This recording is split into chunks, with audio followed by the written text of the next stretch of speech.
You can't be a content creator unless you do these physically 10 impossible. It is impossible to do a thing unless you do these 10 things. This is going to be a fun edit. I can't wait.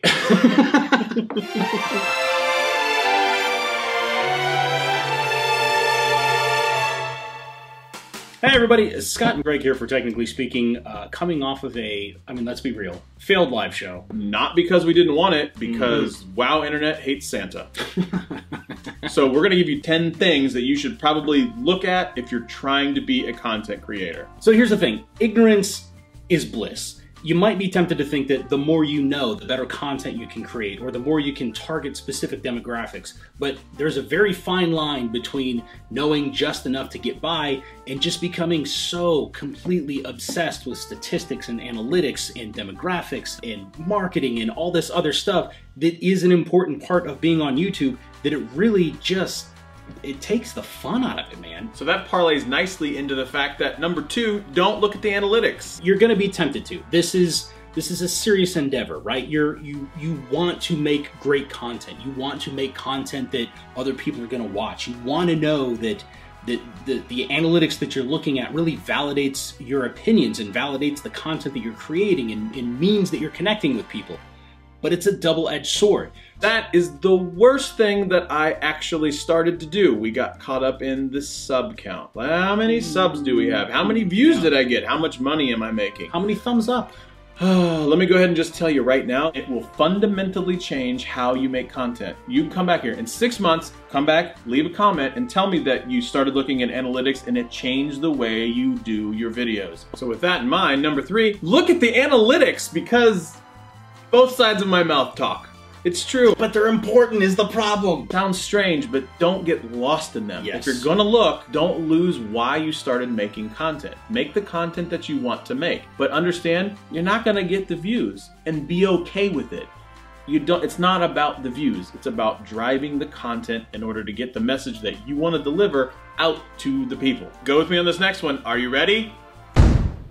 Make YouTube fun again. It's so easy to get wrapped up in the analytics and let that sap the energy out of you and use that to make decisions about what type of content you're gonna make. But don't forget why you started doing this in the first place. You came to YouTube as a content creator because you had something to say and you had, you know, something to show off. Embrace that. A really perfect example is a friend of our channel is The Everyday Dad. Could be the most positive person on the planet. I don't need to buy a camera right now, Or a drone. or anything like that, but I want to watch his content because he makes YouTube fun.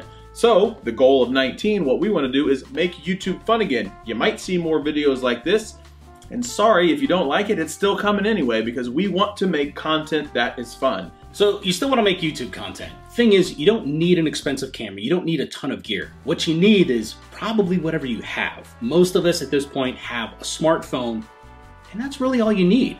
The caveat to this being, make sure that you have good audio. That's pretty much the one cardinal sin. If your audio sucks, no one's gonna watch.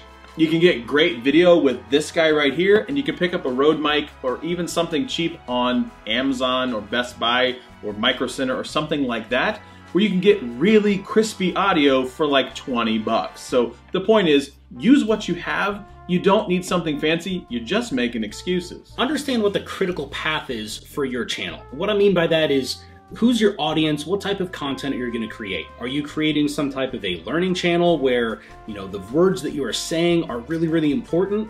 Then you really do need good audio, and that relates to the previous point. However, if you're doing something that's much more cinematic, if you're talking about B-roll and camera shots and stuff like that, audio may not matter. But you know what does matter? Good camera quality. Figure out what the critical path is for your channel and make sure that you emphasize those critical traits to present your channel in the best possible light. Also, don't be perfect. It doesn't have to be perfect. Put it out, and you're gonna find that it's good enough. And again, don't make the excuse, just do it. Don't let perfection be the enemy of done. Ooh, nice. I like that. Moving right along, social media sucks. News at 11. In other news, social media sucks. Don't get lost in the fact that the social media can be a very toxic environment. Use it if you want. We don't use it that much. But the point is, if you want to use social media, use it. If you don't want to use social media, don't use it. This is pretty much the worst advice you can give from anybody like Gary Vaynerchuk, even Roberto Blake. They're gonna say like, use your social media. Look, flat out, honestly, I don't want to use it because it's extremely toxic. I'll use it if I feel like it, but don't force the fun. I want to be in shape. I want to be a content creator. You gotta be okay with a nebulous goal. You just have to be. You're gonna make content that you're gonna look at the channel and go, why did I make this? This isn't what I'm doing now. And it's okay. It's part of the exploration and creative process. You may not always know what the end goal is going to be, but the creative aspect of it is what's really the most important thing. You might stumble across some new format or a new idea or new content that either blows up or is something you really, really enjoy that you would have never done had you really stuck to this ultra planned out, very descriptive thing that you had for your channel. It goes back to the fact that it does make YouTube fun again. Number 9, collab, collab, collab. One of the biggest things that we did at the very endish, third quarter-ish of 19, 18, that last year, was collab with other YouTubers during our live show. We had some of the best times on our Thursday live show collabing with other YouTubers. From J-Mac, the Everyday Dad, Technically T, and more, the fact that you should just reach out there and collab with those folks. I don't know if I can underscore how important this is. This is something that I did not take seriously when we first got into YouTube. I wanted to be an island unto ourselves, making our own stuff without really any input from the outside. Here's the thing, YouTube is a community. Collaboration is intensely important, if only to get your name out there and work with other creators and learn a little bit more about YouTube as a business and as a community and as a partnership. So collaboration is massively important. Also, let's say that you really want to get into a collaboration with a company, but you don't think that they'll take you. Ask them.